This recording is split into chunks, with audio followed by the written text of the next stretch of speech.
सगळ्यांना सांग, तुला माहिती आहे ना राणी चोर नाहीये. आणि मग चल आणि सांग ना त्यांना. हे बघा, उठू नका. पूजा पूर्ण होणार नाही आणि त्याचं फळही तुम्हाला मिळणार नाही. अहो गुरुजी, पण बाहेर खूप मोठा प्रॉब्लेम झालाय. दादू, अरे तू चल ना. चिकू, मी या सगळ्यात काही नाही करू शकत आणि जे काही खरं आहे ते सगळ्यांसमोर येईलच. यू डोंट वरी.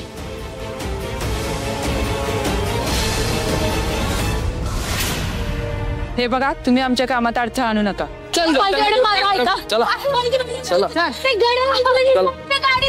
साहेब नका नेऊ माझ्या राणीला. तिनं नाही केली चोरी साहेब.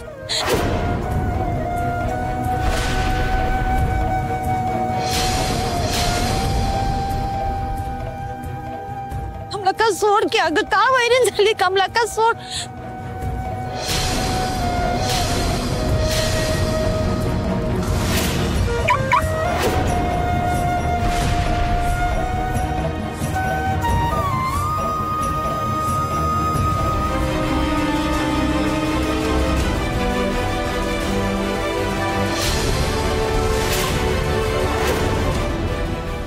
काय करतेस तू. चल इकडं.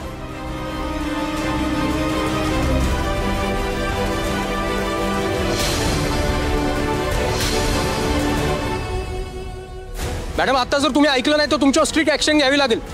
मॅडम, तुम्ही आमच्या कामात अडथळा आणताय. हा म्हणते ना मी. काय करतेस. ये इकडं. ये चल बाहेर निघ. काय करायला लागलेस ग.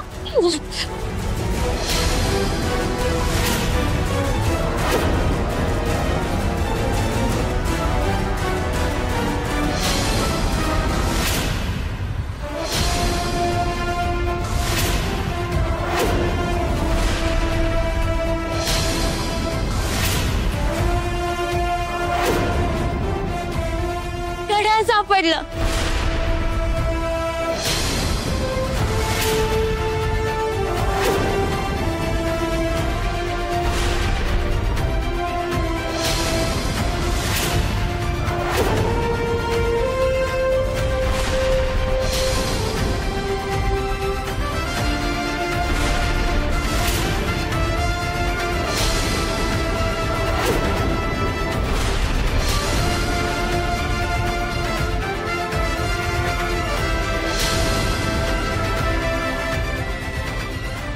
बघा मालती मॅडम, हे तुमचं घड्याळ, जे मी चोरलं नव्हतं तर तुमच्याच लाख मुलाच्या गाडीत पडलं होतं एवढे दिवस.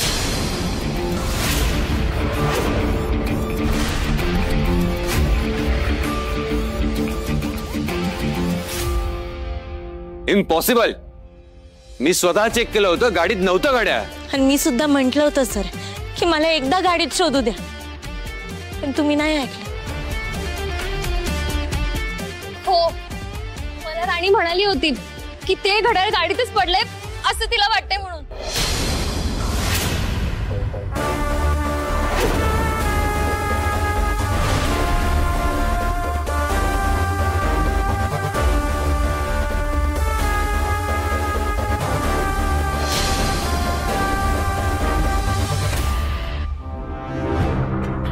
नाही तो काय गोंधळ झाला बघितलात ना तुम्ही. आमच्यामुळे तुमचा वेळ वाया गेला. महाडी कुटुंबाचा प्रमुख म्हणून मी तुमची माफी मागतो. माफ करा. हरकत नाही आबासाहेब. अहो, समज गैरसमज होतात. येतो मी. या तुम्ही.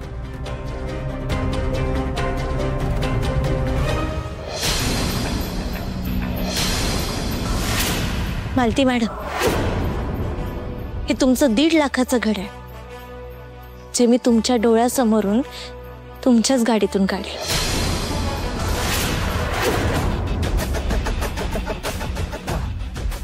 हा पुरावा आहे की आम्ही गरीब आहोत, पण चोर नाही.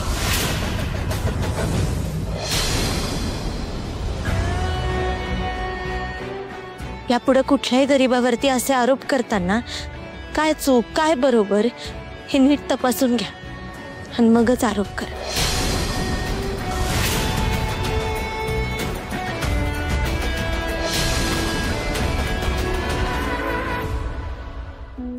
अहो, एखाद्या गरीबासाठी त्याच्या जीवापेक्षा जास्त लाख मोलाचं असते त्याची इज्जत आणि त्याचा स्वाभिमान.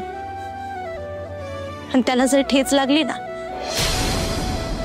तर त्याला सहन होत नाही.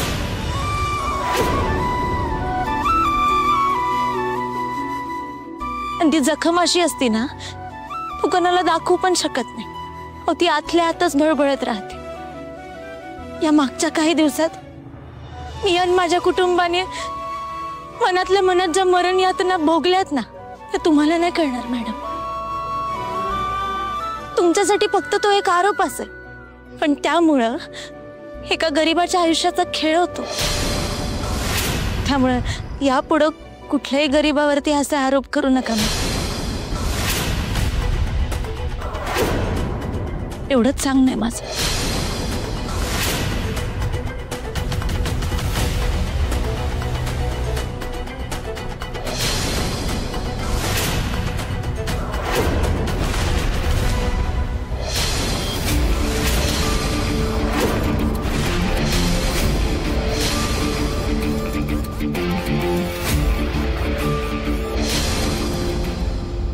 हे घ्या सर, तुमचं महागडं घड्याळ.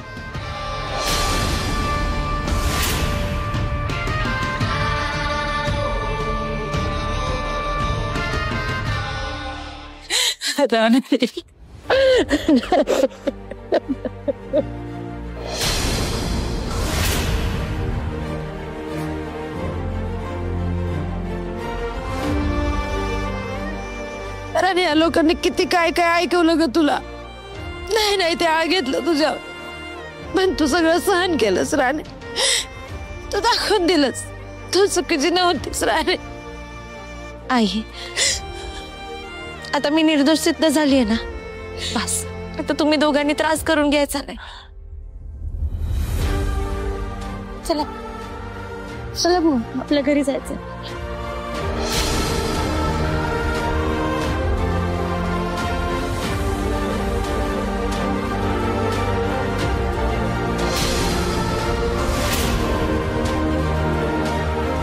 आणि थांब.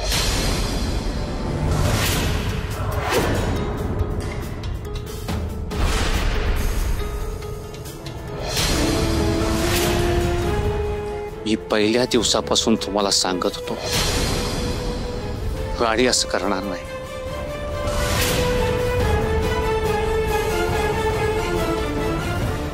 तुमचं वागणं चुकीचं आहे. तुम्ही नाही ऐकलं माझं. तुम्ही सतत राणीला चोर ठरवत आलात, सतत तिचा अपमान करत राहिला. आज तर तुम्ही हद्दच केलेत. आज पोलीस पहिल्यांदा या कारणासाठी माझ्या घरात आले, ते पूजेच्या दिवशी.